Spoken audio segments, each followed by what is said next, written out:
Get breaking news alerts and special reports. The news and stories that matter. Delivered weekday mornings.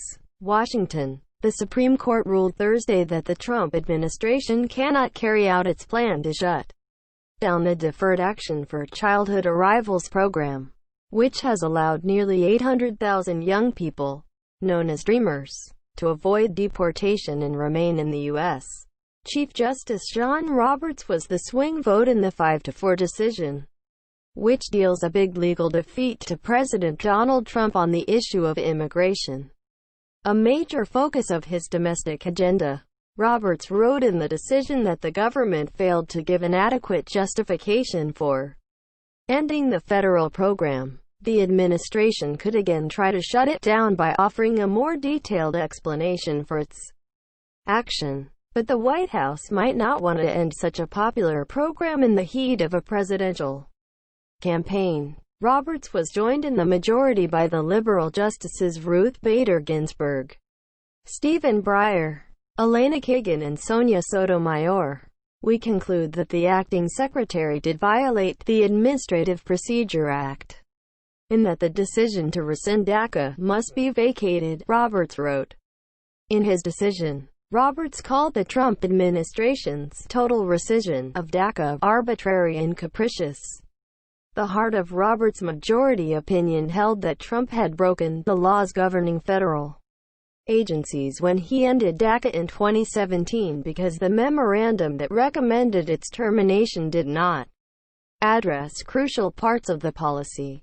In addition, every justice in the majority except Sotomayor dismissed the argument made by the parties that brought the case to the Supreme Court that the administration's decision to terminate DACA was motivated by discrimination against Latinos. Critically, however, Roberts pointed out in his decision that it wasn't necessarily unconstitutional for the Trump administration to terminate DACA, but the way it did so was. The Chief Justice pointed out toward the end of his opinion that the administration's Department of Homeland Security could simply revisit its legal strategy on how to unwind DACA in the future. The appropriate recourse is therefore to remand a DHS so that it may reconsider the problem.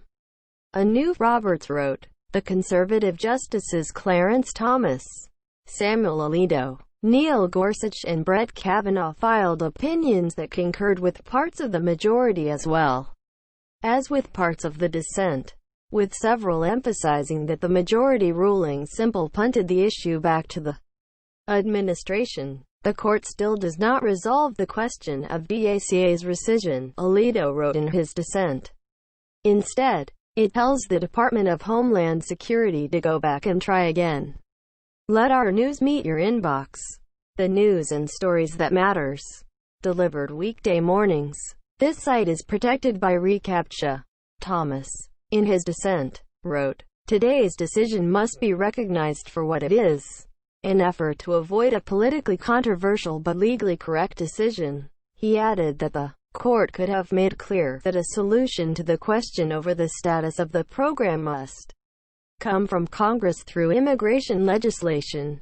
Instead, the majority has decided to prolong DHS' initial overreach by providing a stopgap measure of its own, he wrote. In doing so, it has given the green light for future political battles to be fought in this court rather than where they rightfully belong, the political branches. Reaction pours in. Moments after the decision came down, Trump lashed out at the court, retweeting a screenshot of that part of Thomas's dissent.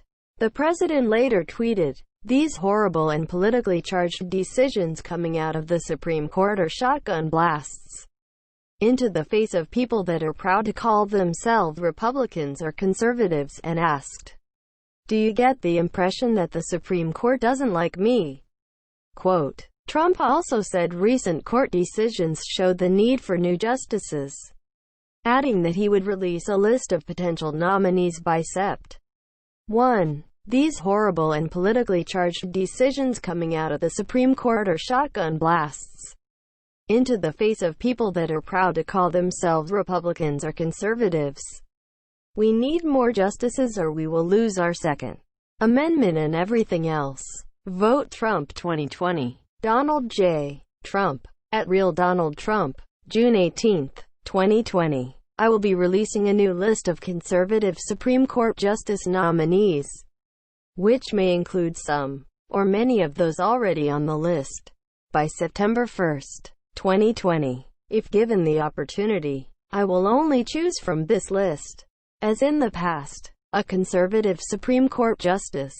Donald J. Trump. At Real Donald Trump. June 18, 2020. Later Thursday, Acting Homeland Security Secretary Chad Wolf said the DACA program was created out of thin air and implemented illegally. The American people deserve to have the nation's laws faithfully executed as written by their representatives in Congress, not based on the arbitrary decisions of a past administration, Wolf said in a statement.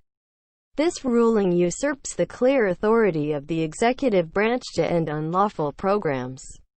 The Supreme Court's decision was widely met with praise from various Democratic lawmakers, business leaders, immigrants and advocacy groups. Joe Biden called the ruling a victory that was made possible by the courage and resilience of hundreds of thousands of DACA recipients who bravely stood up and refused to be ignored. Biden, the presumptive Democratic nominee, vowed, if elected, to immediately work to make it permanent by sending a bill to Congress on day one of my administration. Senate Minority Leader Chuck Schumer, DNY, choked up on the Senate floor moments after the Supreme Court announced its decision.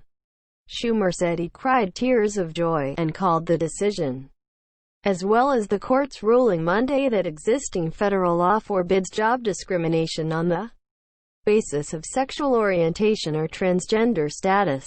A bright ray of sunshine. Who would have thought, he said repeatedly, remarking, "Wow," several times.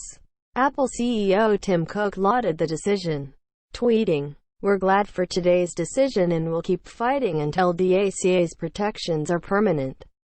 U.S. Chamber of Commerce CEO Thomas Donahue called the ruling the right decision for Dreamers, our economy, and our country, adding that removing DACA recipients would deny our country talent, future leaders, and an essential piece of the American workforce, including teachers, nurses, doctors, farmers, and entrepreneurs. And the National Immigration Law Center tweeted, "Victory. Victory Party Popper." The Supreme Court has ruled that the Trump administration's termination of #DACA was arbitrary and capricious. Hundreds of thousands of immigrant young people can continue to live and work and contribute to their communities in the U.S. #home is here, #here to stay, https t.co/5bd2sopevs. National Immigration Law Center. At NILC. June 18, 2020. Former President Barack Obama, who put DACA into place by executive order in 2012, also applauded the decision and urged Americans to vote for his former Vice President, Biden, in November because he would create a system that's truly worthy of this nation of immigrants once and for all. And now, to stand up for those ideals, we have to move forward and elect a Joe Biden and a Democratic Congress that does its job, protects dreamers, and finally creates a system that's truly worthy of this nation of immigrants once and for all. Barack Obama. At Barack Obama. June 18, 2020. After the Department of Homeland Security ordered the program ended, lower court rulings allowed DACA to keep going, letting young people in the program to reapply every 2 years and remain under its protection. Children of illegal immigrants were allowed to remain here if they were under 16 when their parents brought them to the U.S. and if they arrived by 2007.